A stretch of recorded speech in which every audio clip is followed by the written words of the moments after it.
অনেকেই বক্তৃতা করেন যে জামাত ক্ষমতায় আসবে। নো, জামাত ক্ষমতায় আছে। আপনারা যদি বলেন কসম করেন, আমি কসম করতে পারবো। আমি এটা কোরআন থেকে দেখি, এটা আমি হাদিস থেকে দেখি যে জামাত শিবির, আমি তো শিবিরের ওস্তাদ। আমার জামায়ে কাসিমে যে 35 বছর আমি শিক্ষকতা করেছি, সব তো শিবিরের ছেলেরাই। আমি তো শিবিরের গুরু, তাদের প্রতি আমার একটু টানটা বেশি।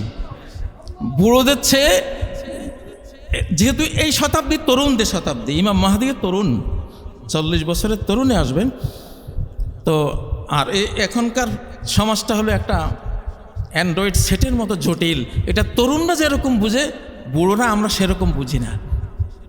তো যাই হোক, আপনারা কিন্তু ক্ষমতা আছেন, এটা আমি আপনাদের তাওয়াক্কুলের সাইডটা বলছি।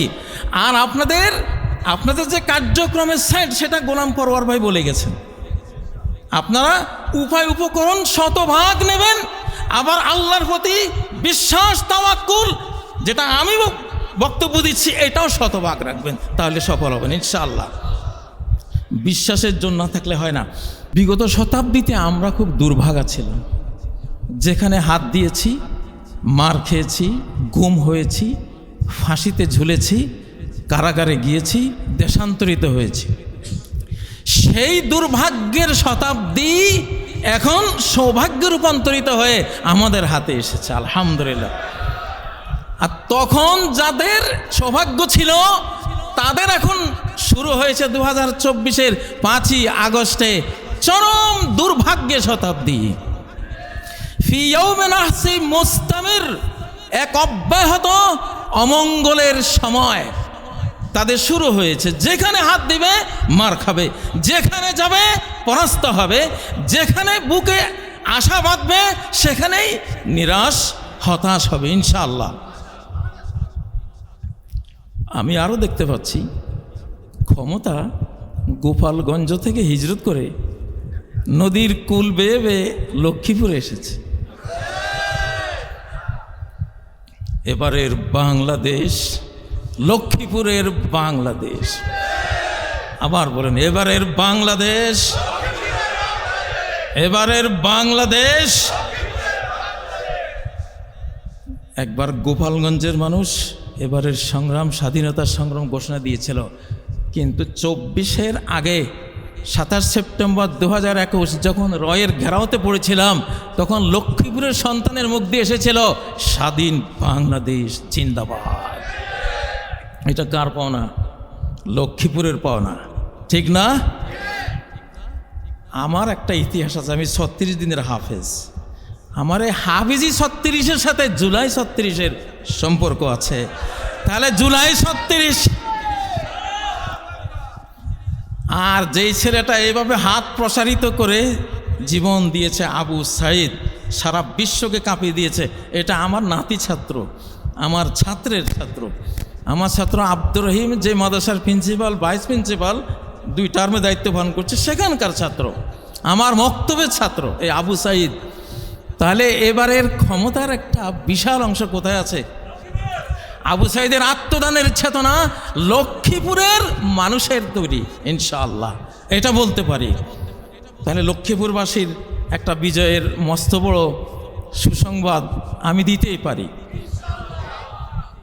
আর আরেকটা জিনিস দেখি, হাইকোর্টে যে দাড়িপাল্লার একটা ছবি, আমি প্রায় সময় দেখতাম আর ভাবতাম যে কবে তোমার বিজয় আসবে, তুমি তোমার বিজয়ের শতাব্দীটা কখন পাবে। আসলে যেই কোনো আদর্শের বিজয়ের জন্য আদর্শের শতাব্দীটা আসতে হয়, না হলে সেটা বিজয়ী হয় না। সেই 41 থেকে 2024 পর্যন্ত এই দাড়িপাল্লাকে অপেক্ষায় থাকতে হয়েছে। এখন সে সময় পেয়েছে ন্যায়ের তুলাদণ্ডে প্রত্যেকটা অপরাধকে মেপে অপরাধীকে শাস্তি দেবে ইনশাল্লাহ। শুরু হয়েছে সেটা ইনশাল্লাহ, শুরু হয়েছে কিনা। এবারের বাংলাদেশ দাড়িপাল্লার বাংলাদেশ। অনেকেই বক্তৃতা করেন যে জামাত ক্ষমতায় আসবে। নো, জামাত ক্ষমতায় আছে। আপনারা যদি বলেন কসম করেন, আমি কসম করতে পারবো। আমি এটা কোরআন থেকে দেখি, এটা আমি হাদিস থেকে দেখি যে জামাত শিবির, আমি তো শিবিরের ওস্তাদ, আমার জামে কাসিমে যে 35 বছর আমি শিক্ষকতা করেছি, সব তো শিবিরের ছেলেরাই, আমি তো শিবিরের গুরু, তাদের প্রতি আমার একটু টানটা বেশি। বুড়োদের চেয়ে, যেহেতু এই শতাব্দী তরুণদের শতাব্দী, ইমাম মাহদির তরুণ, 40 বছরের তরুণে আসবেন তো। আর এখনকার সমাজটা হলো একটা অ্যান্ড্রয়েড সেটের মতো জটিল, এটা তরুণরা যেরকম বুঝে বুড়োরা আমরা সেরকম বুঝি না। তো যাই হোক, আপনারা কিন্তু ক্ষমতা আছেন, এটা আমি আপনাদের তাওয়াক্কুলের সাইডটা বলছি। আর আপনাদের যে কার্যক্রমের সাইড, সেটা গোলাম পরওয়ার ভাই বলে গেছেন। আপনারা উপায় উপকরণ শতভাগ নেবেন, আবার আল্লাহর প্রতি বিশ্বাস তাওয়াক্কুল, যেটা আমি বক্তব্য দিচ্ছি, এটাও শতভাগ রাখবেন, তাহলে সফল হবেন ইনশাআল্লাহ। বিশ্বাসের জন্য না থাকলে হয় না। আচ্ছা, তৃতীয় একটা সংবাদ দেই, বাংলাদেশে পরিবার ভিত্তিক রাজনীতি নাই। এটা 5ই আগস্ট আল্লাহ তুলে নিয়েছে, এটা নাই।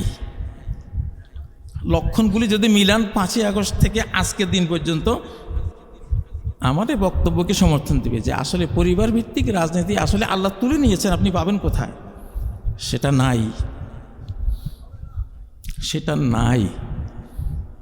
আচ্ছা, কি রাজনীতি তাহলে দিছেন? রাজনীতির আমি আর 2-1টা বক্তব্য দিয়েছি আপনাদেরকে, যে 3টা পিলার লাগবে সফলতার জন্য। একটা হলো ইসলামপন্থী, সফল হতে হলে ইসলামপন্থী, দ্বিতীয় বাংলাদেশপন্থী, তৃতীয় বাংলা ভাষার মর্যাদা দানকারী বাংলা ভাষাপন্থী। কারণ এই ভাষা আর্যদের হাতে 1000 বছর নির্যাতিত হয়েছে, উর্দুদের হাতেও 24 বছর নির্যাতিত হয়েছে, ইংরেজদের হাতেও নির্যাতিত হয়েছে। এই ভাষাকে আল্লাহ তারা একটু, এটা এশিয়ার ভাষা, এই শতাব্দী এশিয়ার বিজয়ের ভাষা শতাব্দী। এই শতাব্দী কোনো ইউরোপের বিজয়ের শতাব্দী নয়, আমেরিকার বিজয় শতাব্দী নয়, এটি কোনো অস্ট্রেলিয়ার বিজয় শতাব্দী নয়। এশিয়ার বিজয় হবে, এশিয়ার নবীদের মহাদেশ, এশিয়ার ভাষাগুলি বিজয়ী হবে। এশিয়ার ভাষা কি? আরবি, ফার্সি, Urdu, Hindi, Bangla, Chinese, Indonesian, Malaysian, অর্থাৎ এশিয়ার ভাষাগুলি দিয়ে আপনারা বিজয় পাবেন ইনশাল্লাহ। ওই বক্তৃতা দিতে গিয়ে অর্ধেক বাংলা অর্ধেক ইংরেজি বলবেন না। আপনার এত ইংরেজি এই দেশের রিক্সাওয়ালা, ঠেলা গাড়িওয়ালা, কুলি মজুর কি বুঝে? মায়ের ভাষাতেই ইসলামের বিজয়গুলি হয়েছে সবখানে। অতএব ইসলামপন্থী, বাংলাদেশপন্থী, বাংলা ভাষাপন্থী হলে ইনশাআল্লাহ বিজয়টা খুব ধরা দিবে আপনাদের হাতে। আর আরেকটা তথ্য দেই, নির্বাচনের প্রস্তুতির সাথে যুদ্ধেরও প্রস্তুতি লাগবে। আপনারা মনে করেন না আপনারা আগের তুলনায় 24-এর আগে যে শত্রু বেষ্টিত ছিলেন এখন তার থেকে কম না?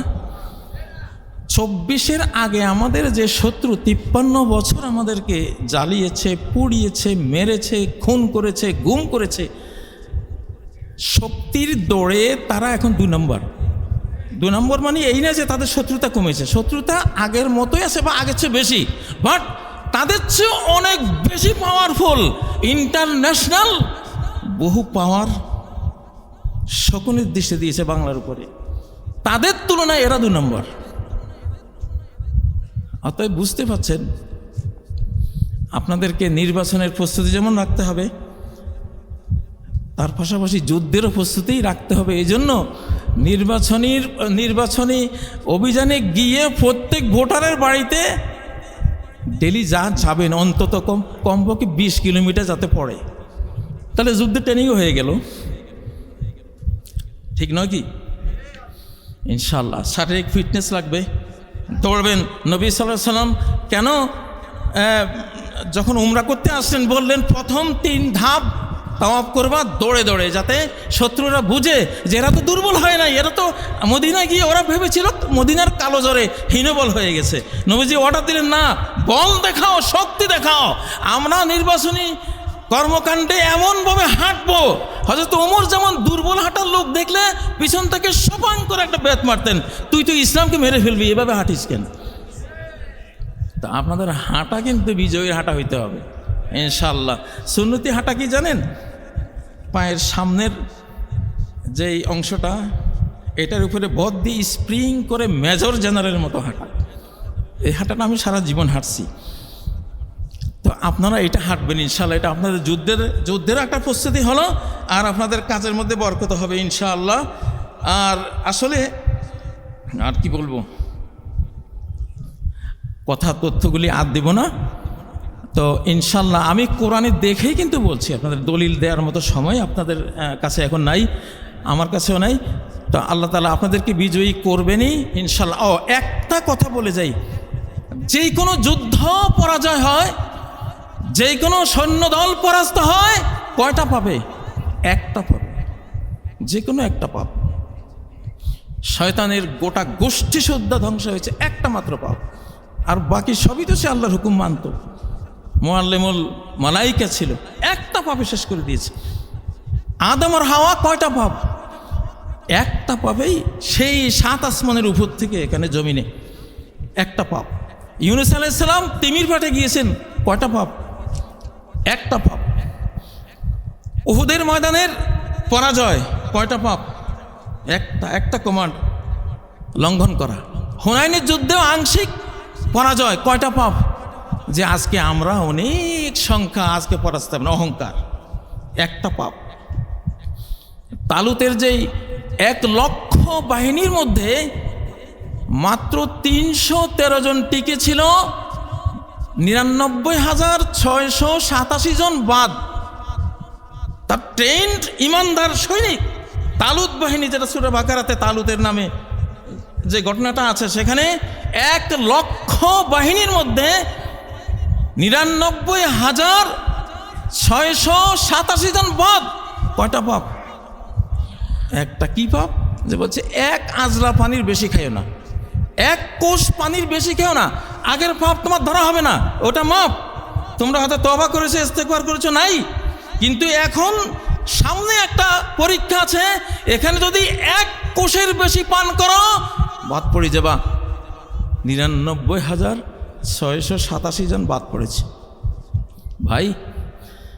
এই জন্য একটা পাপ করা যাবে না। আপনারা জামাত ইসলামী আমাকে 313 জন এমন দেন যে জীবনে যে তওবা ইস্তেগফার এমনভাবে করে রানিং তার একটা পাপও থাকে না। সেটা আল্লাহর হকেও না, বান্দার হকেও না, মায়ের হকেও না, স্ত্রীর হকেও না, প্রতিবেশীর হকেও না, কোথাও একটা পাপের কারণে যদি হুনাইনের যুদ্ধে নবীজির সাথে যদি পরাস্ত হওয়ার মতো অবস্থা তৈরি হয়, উহুদের যদি সেটা হয়, তাহলে আমি আর আপনি কোথায় আছি?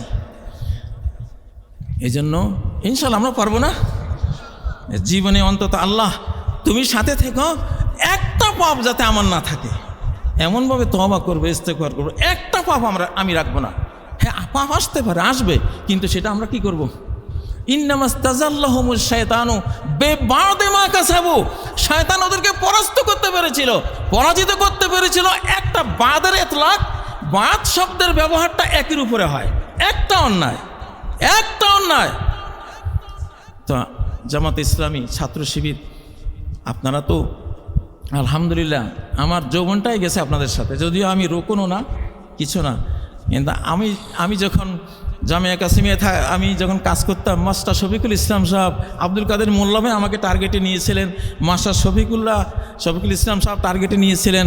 তা আমি বলতাম, দেখেন সবাই পিলার হলে কেমনে হবে, 2-1টা গেটে তো লাগে। আমি হলাম আপনাদের গেটওয়ে, আমি ছাত্র পড়াবো, ওদের থেকে আপনারা রোকন বানান, শিবিরের সদস্য বানান। ওনারা বোধহয় ঠিকই বলছেন কাজী সাহেব, ওকে আপনি গেটওয়ে থাকেন। তো যাই হোক, আমি কথা এখানে শেষ করলাম।